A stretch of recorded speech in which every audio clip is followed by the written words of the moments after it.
अस्सलाम वालेकुम लर्नर्स। आज का जो हमारा टॉपिक है वो है bacterial growth curve. Bacterial growth curve में हम लोग बैक्टीरिया की ग्रोथ के 4 फेजेस के बारे में पढ़ते हैं।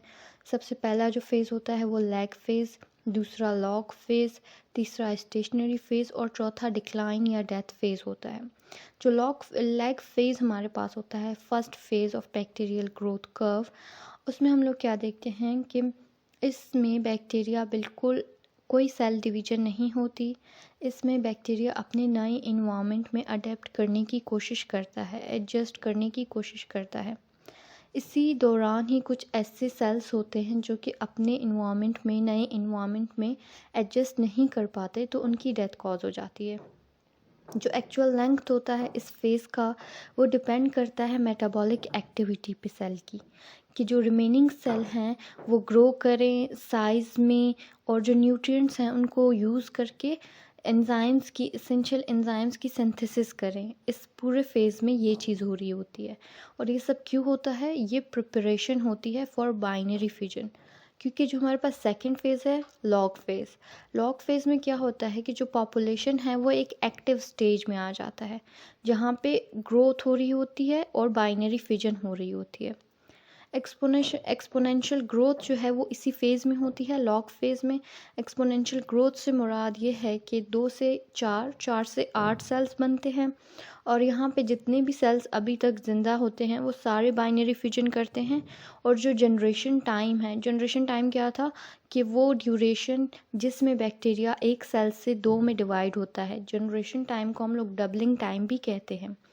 तो जो जनरेशन टाइम है वो डिपेंड करता है स्पीशी टू स्पीशी और इन्वायरमेंटल कंडीशन पे जो उस टाइम पे प्रेजेंट होती है। अगर एक इन्फेक्शन की हम लोग बात करें तो ड्यूरिंग इन्फेक्शन लॉग फेज़ वो फेज़ होता है जहाँ पे सिम्टम्स अपीयर होना शुरू हो जाते हैं।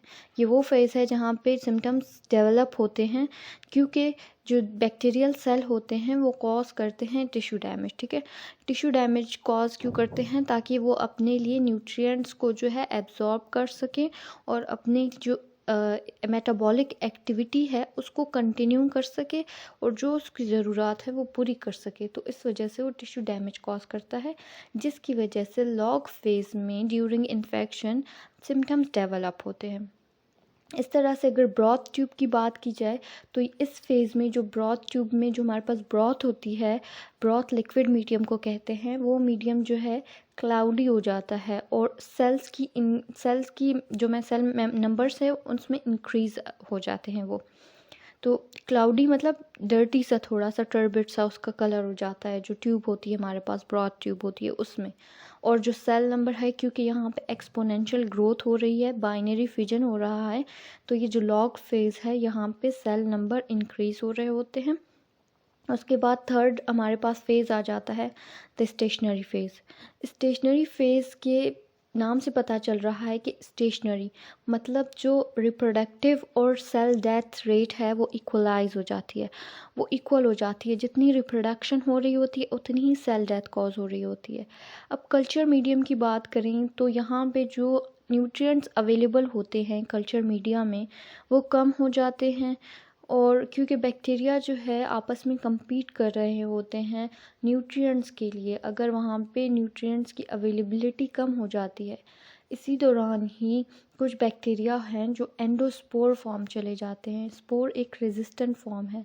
जब बैक्टीरिया को या सेल को उसका फेवरेबल इन्वायरमेंट नहीं मिलता तो वो ख़ुद को कन्वर्ट कर देता है स्पोर में, जो कि एक बहुत रेजिस्टेंट चीज़ है, बहुत डीप चीज़ है, सख्त चीज़ है, जो अपने आप को हार्श इन्वायरमेंट में भी अलाइव रख सकती है। तो इस फेज़ में न्यूट्रिएंट्स की जो अवेलेबिलिटी है वो कम हो जाती है और वेस्ट प्रोडक्ट की एक्यूमुलेशन हो जाती है। अब यहाँ पे कुछ फैक्टर्स आ जाते हैं, जैसे ऑक्सीजन। ऑक्सीजन अब हमारे पास यहाँ पे शॉर्ट सप्लाई होती है, तो वो बैक्टीरिया जो कि ऑक्सीजन की प्रेजेंस में ग्रो कर सकते हैं वो क्या हो जाते हैं, उनकी डेथ हो जाती है अगर ऑक्सीजन सप्लाई उनके लिए कम हो। और यहाँ पे लिमिटेशन हो जाती है न्यूट्रिएंट्स की, और जो वेस्ट प्रोडक्ट है वो बिल्ड कर जाते हैं, उनकी एक्यूमुलेशन हो जाती है, जिसकी वजह से बहुत ज़्यादा सेल्स की डेथ कॉज हो जाती है। सारे सेल्स यहाँ पे नहीं मरते, यहाँ पे सिर्फ कुछ सेल्स की डेथ कॉज हो जाती है, क्योंकि सेल्स में कंपटीशन चल रहा होता है। न्यूट्रिएंट्स को लेके, ठीक है। तो जब न्यूट्रिएंट्स, जो सेल ज़्यादा कम्पिटिटिव होते हैं वो न्यूट्रिएंट्स को अपने लिए यूटिलाइज़ कर लेते हैं, और बाकी जो सेल्स बचते हैं उनके लिए न्यूट्रिएंट्स अवेलेबल नहीं होते, तो इनकी डेथ कॉज हो जाती है। जो लास्ट और फाइनल फेज़ है वो है द डिक्लाइन फेज़। अब डिक्लाइन फेज़ और डेथ फेज़, इसके नाम से पता चल रहा है कि इस फेज़ में क्या प्रोसेस चल रहा होता है। इस फेज़ में बेसिकली जो चीज़ होती है, जो मीडियम हमने प्रोवाइड किया होता है बैक्टीरिया को, कल्चर मीडिया जो उसको दिया हुआ होता है हमने, वहाँ पे जो न्यूट्रिएंट्स हैं उनकी वो एक लिमिटेड क्वांटिटी में रह जाते हैं, सारे सेल्स के लिए अवेलेबल नहीं होते। जो क्वांटिटी है वो लो हो जाती है, और जो पॉपुलेशन है बैक्टीरियल सेल की वो डिक्लाइन फेज़ में इंटर हो जाती है। डिक्लाइन फेज़ में जो नंबर ऑफ़ सेल डेथ है वो इंक्रीज़ हो जाती है, और new cell production rate decrease हो जाती है। तो इस तरह से यहाँ पे बैक्टीरियल सेल्स की डेथ स्टार्ट हो जाती है।